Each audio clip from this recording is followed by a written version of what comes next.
Bon ben salut tout le monde. Allez, on va commencer la seconde partie en fait du montage chaudrig.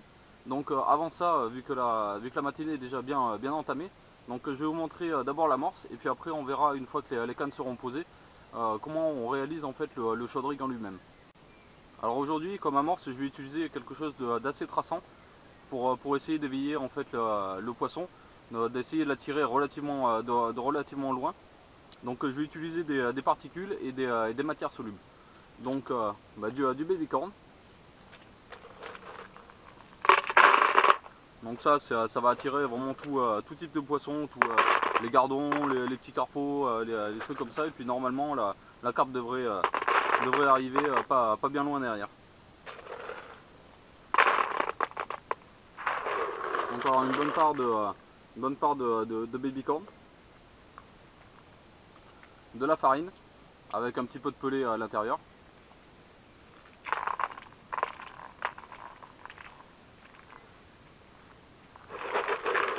On met bien tout ça.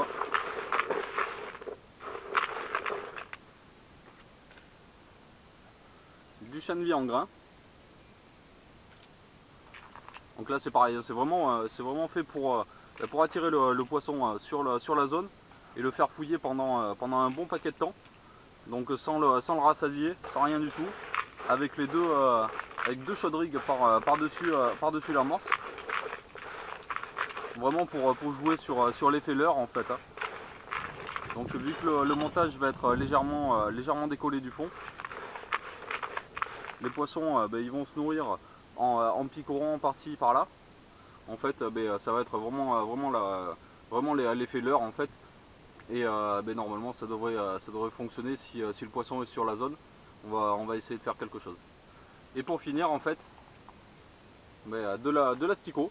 Donc là aussi toujours pareil. Pour créer une compétition alimentaire entre toute espèce de poisson. Donc ça va grouiller au fond de l'eau, ça va énerver les poissons, ça devrait être sympathique. Une bonne part d'asticot. On remue le tout.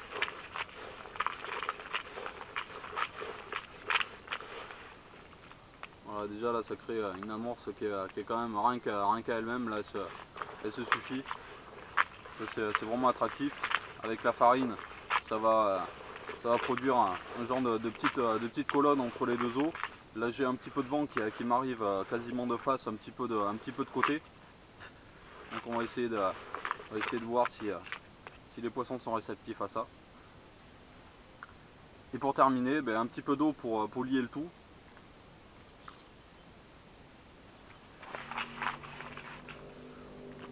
On remue bien comme il faut. Et voilà, l'amorce est terminée. Deux cannes par dessus. Et on va voir ce que ça donne. Allez, j'amorce ça, je pose les lignes et on voit le montage en image. Alors au niveau quantité, je vais lancer 3-4 spots de taille à peu près moyenne comme ça là. Donc ça sera pour commencer. Et puis après suivant les touches, suivant l'activité en fait du poisson, ça sera uniquement au rappel.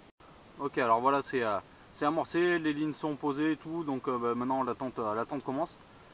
Donc pendant ce temps je vais vous montrer comment réaliser le chaudrig en lui-même.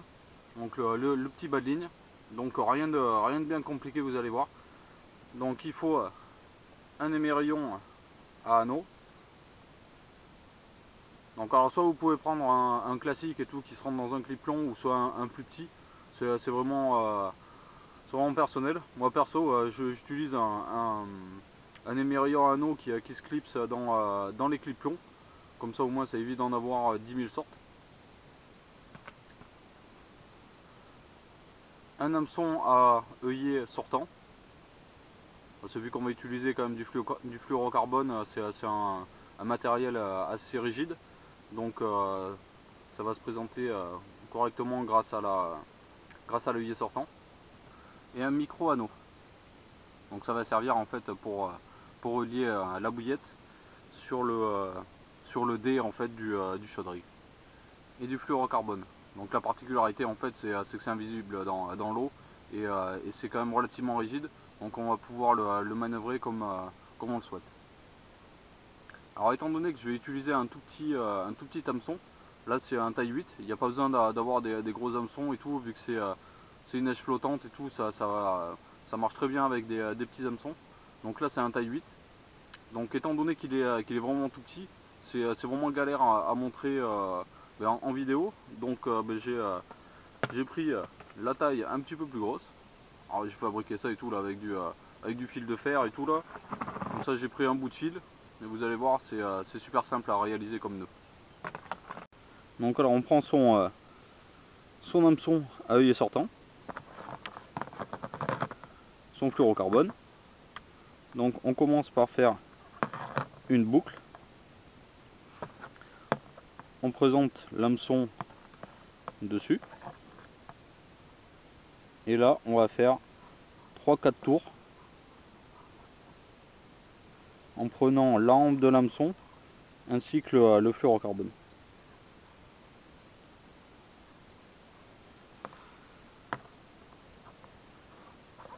2. Ça demande un petit peu de maîtrise au début parce que vu que c'est des petits hameçons avec des petits fils quand même. Mais bon, une fois qu'on l'a fait 3-4 fois, après il n'y a pas de souci. Donc une fois qu'on a réalisé ça, on change de main pour tenir le nœud. Et là on vient tirer en fait sur ce qui est normalement le cheveu. Donc ça va avoir effet de faire coulisser le fil. Donc on tire bien. Voilà, votre nœud il est terminé. Donc maintenant il suffit de passer le fil dans l'œillet de l'hameçon. On fait tout coulisser, que ça arrive en butée. Alors l'avantage en fait avec ce nœud, c'est que ça permet en fait de passer que 2 fois dans l'œillet de l'hameçon. Parce que étant donné que c'est des petits hameçons, les œillets en général ils sont assez petits. Donc là au lieu de passer 3 fois comme un des rigs, on va passer uniquement 2 fois.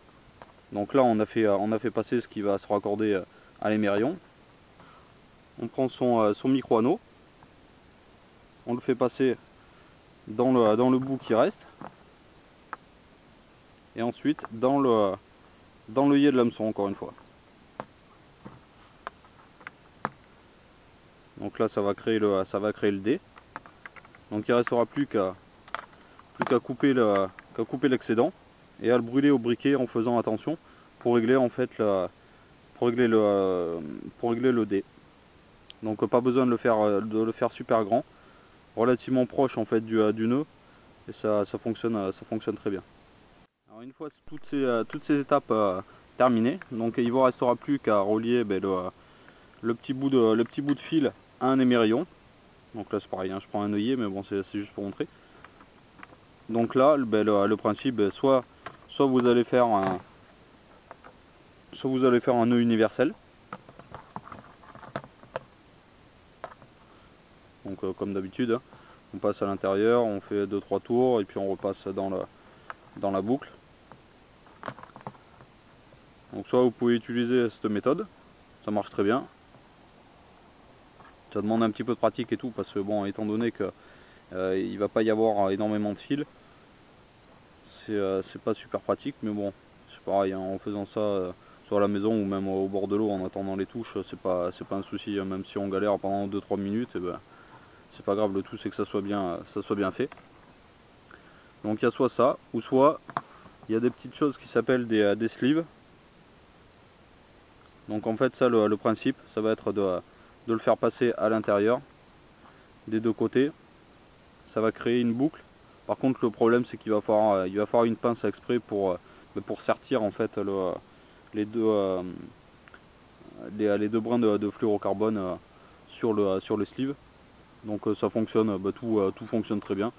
Même si on fait qu'un seul nœud, c'est aucun souci, c'est super costaud. Il n'y a pas de souci, il n'y a pas besoin de dépenser des 100 et des 1000.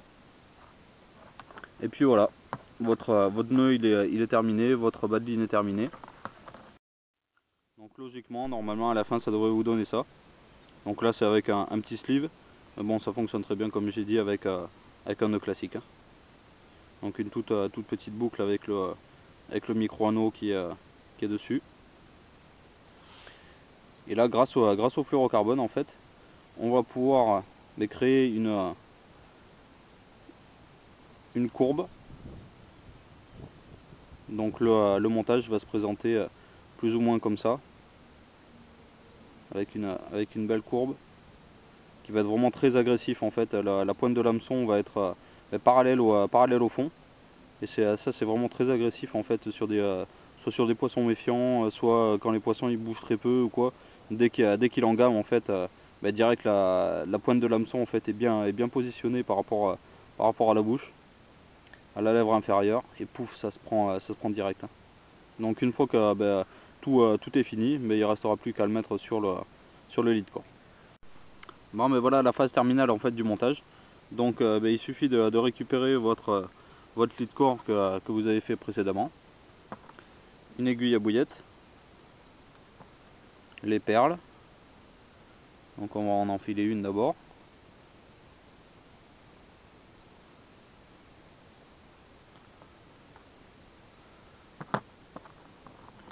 On prend le bas de ligne,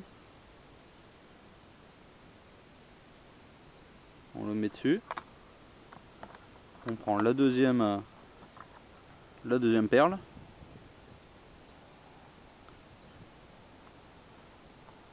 Pareil que la première. On vient le faire coulisser dessus. Ensuite le petit manchon.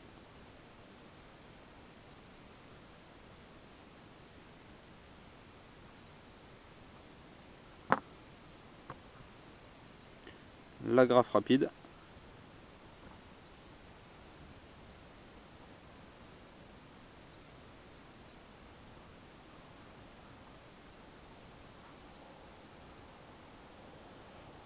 Voilà. Et pour finir, un plomb qu'on vient agrafer aussi qu'on vient mettre sur la grafe.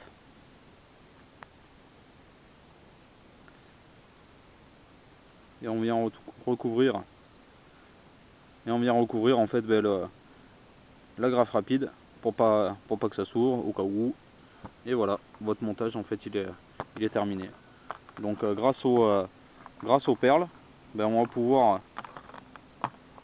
on va pouvoir régler en fait la distance sur le lead core, là où c'est qu'on veut le bas de ligne. Donc on peut très bien le mettre juste au bord, ou soit si vous avez un peu de vase ou des herbiers, des petits trucs au fond de l'eau. Donc on va pouvoir le faire remonter sur le lead core à la hauteur qu'on veut. Et si vraiment il y a des herbiers, on peut mettre carrément contre le nœud là, contre la fin du lead core, et monter la perle. Donc comme ça en fait, quand on va lancer le montage, il va se positionner comme ça là, et dès qu'il va arriver dans l'eau, grâce à la flottation en fait de la bouillette, ça va se positionner comme ça au fond. Ça va remonter, et là vous êtes sûr en fait que votre montage il pêche bien, quoi. Ça c'est vraiment super polyvalent comme montage. C'est super pratique. Maintenant il ne reste plus qu'à fixer en fait la bouillette sur le petit anneau. Donc un petit peu de fil dentaire, c'est super résistant et tout, ça coûte beaucoup moins cher qu'autre chose. On le trouve partout aussi, parapharmacie, pharmacie, grande surface et autres. On le fait passer dans le micro anneau.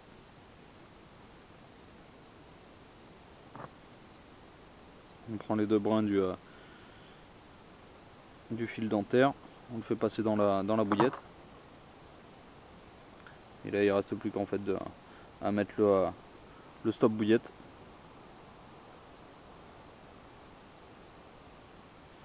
Par dessus, faisant un nœud.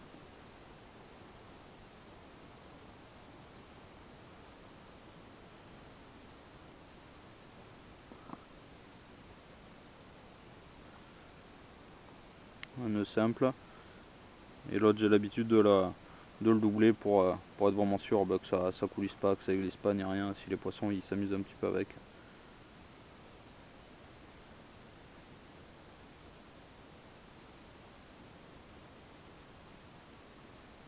Voilà. Il ne reste plus qu'à couper ce qui dépasse. Petit coup de briquet sur les deux petits brins. On appuie dessus. Et voilà, ça fait un montage super propre.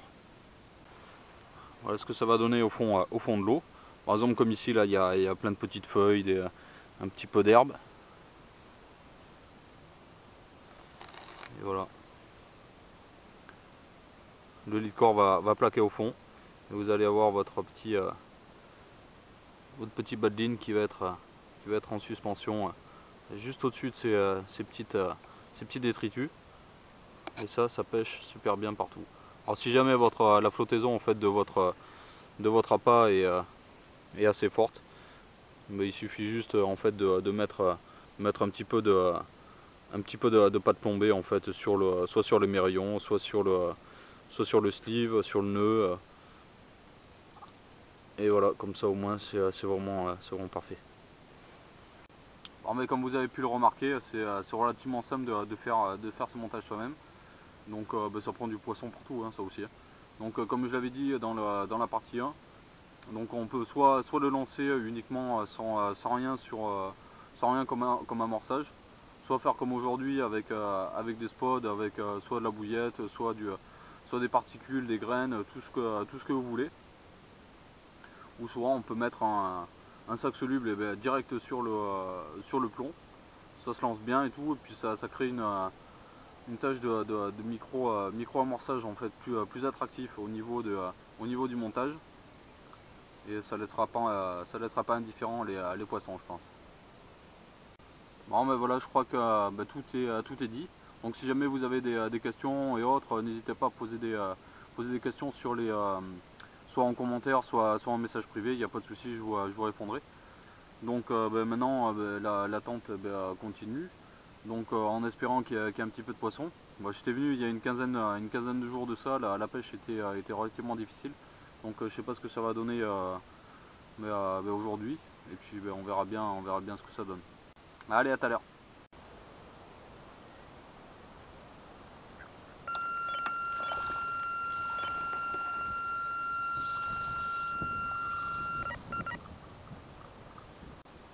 Ah ouais, voilà le premier poisson. Une petite commune. Pleine de vie. Pris au chaudrigue. Superbe.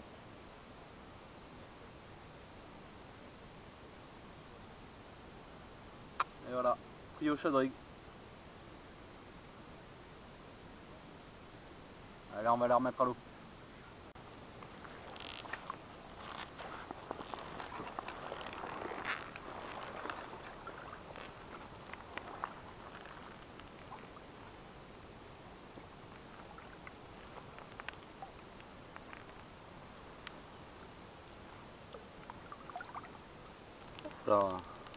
Bon, ben voilà cette petite session qui se termine. Donc sur le score d'un poisson. Bon, j'étais pas parti pour faire un carton, mais c'est vrai que je pensais que les poissons auraient été un petit peu plus en activité. Mais bon, c'est pas grave. C'est ça la pêche aussi. Donc on va attendre un petit peu que la nature se réveille bien comme il faut, qu'il y ait beaucoup plus d'activité. Et puis on essayera de retenter sa chance une autre fois. Bon, dans tous les cas, j'espère que cette petite vidéo vous aura plu. Vous permettra peut-être de faire des poissons bonus. Donc bonne pêche et à la prochaine. Allez, ciao!